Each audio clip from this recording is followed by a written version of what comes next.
Hey Tapestry, and welcome back to the art studio. Today we're going to make a cube, a solid cube and a geometric cube that is see-through and 3D. So you're going to look here at the sample. All right, there are 4 steps. 1, you're going to make a rectangle. 2, you're going to overlap 2 rectangles. 3, you're going to connect the edges. And then 4, you're going to have your cube. All right, so let's take a look at our learning target. Today, you're going to select and manipulate the correct tools in drawing to create a series of artworks. So you're probably going to need some kind of straight edge and a pencil. You can use an art pencil, or you can use just a regular number 2 pencil with an eraser on the back. Now, you are going to draw a geometric cube as an object while considering the placement of a light source, just like you did with your sphere. Now, the light within your composition will dictate where the locations of the values are. So think about your dark, your medium, and your light tones that you use in your first activity. All right, so take a look at that. So you've got your dark, your medium, to your light values. All right, so let's get ready. Okay. Now, if you draw your cube, you're going to want to start with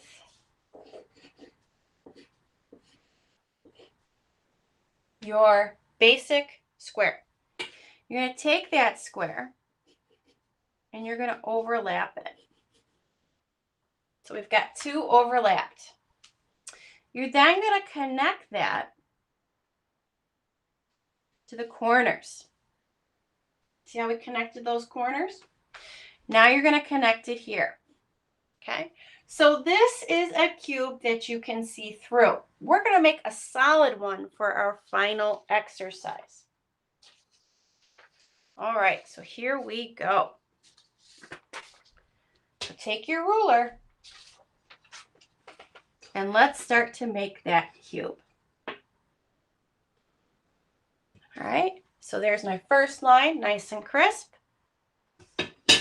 Let's make my second one.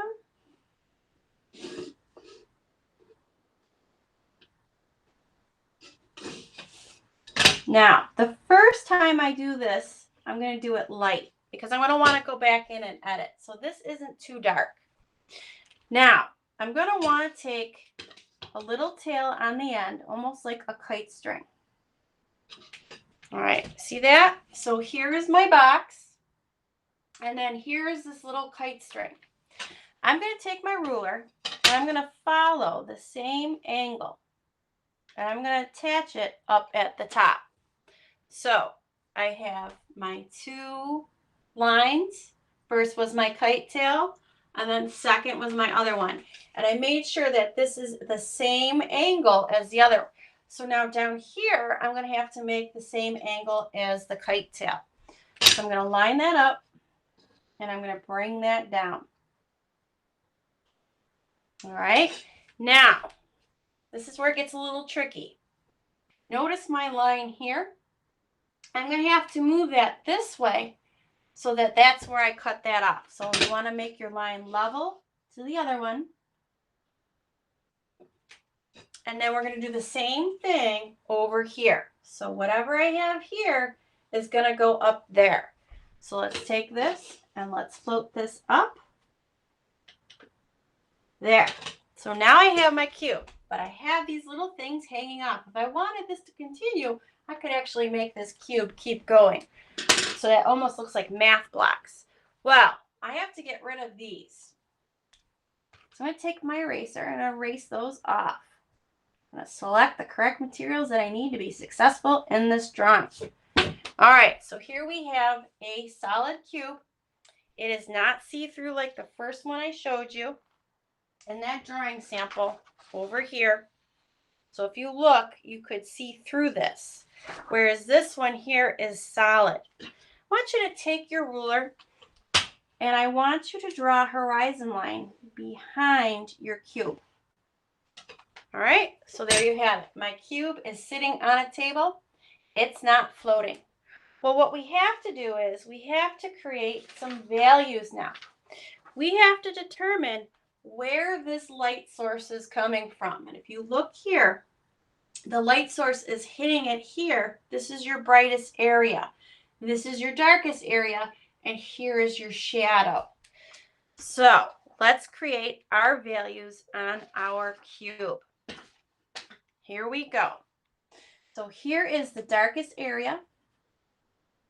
I'm going to start with this corner. I'm going to push real hard, bringing those values in.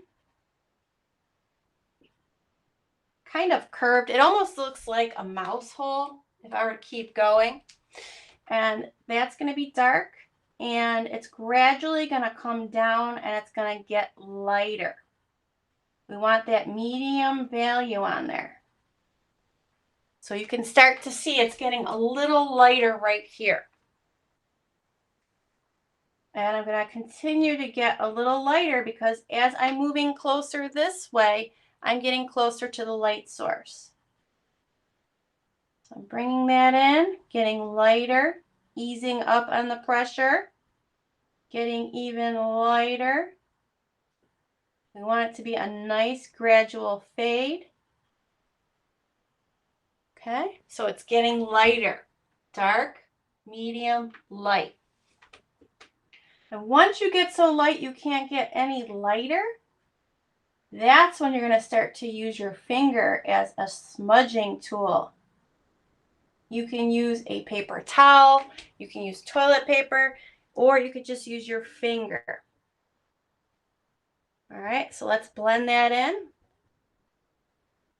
following the direction so that we have this nice gradual value happening from dark, medium to light. All right, next is the top of the box. This is the farthest area. So we're going to work in this corner, and it's again going to gradually get medium to light. Medium to light.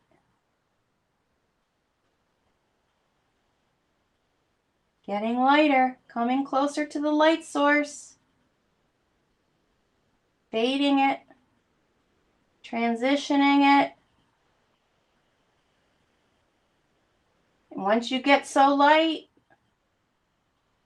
then you take that finger, you take that toilet paper, and then you start to blend that towards the lightest area. All right, so we have dark, medium, light. Now, this is where our light source is coming from here. All right, so it's going to be brighter here and it's going to be a little bit gray. Now, we're not going to start off with the darkest tone. We're going to start off with the medium tone in this corner. So we don't want to be as dark as this. We want it to be medium because our light source is coming in this direction.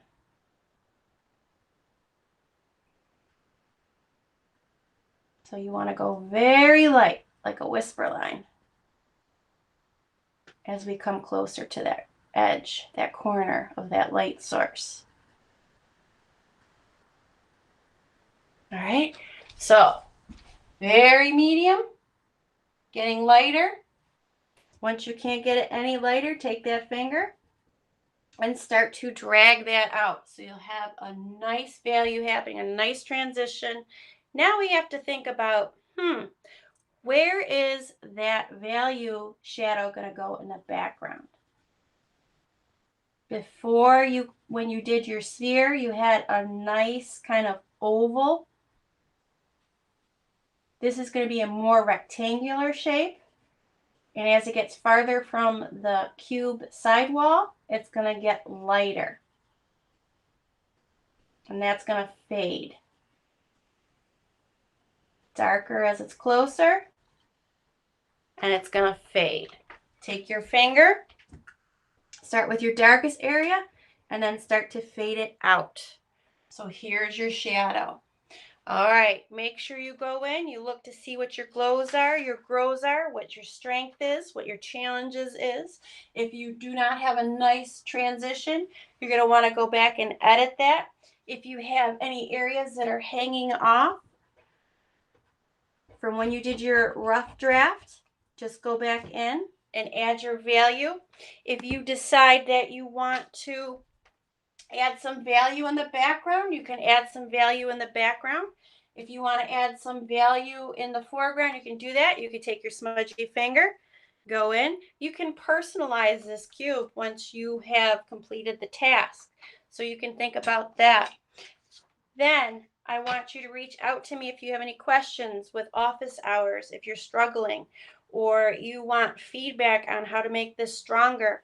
Please join me. You can find it in the classwork area under supplemental resources. I look forward to seeing you, and I look forward to seeing your artwork. So don't forget, snap a picture with your cell phone.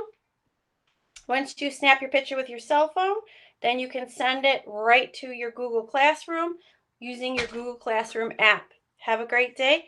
Take care. Stay healthy. Stay creative. Signing off. Bye, Tapestry.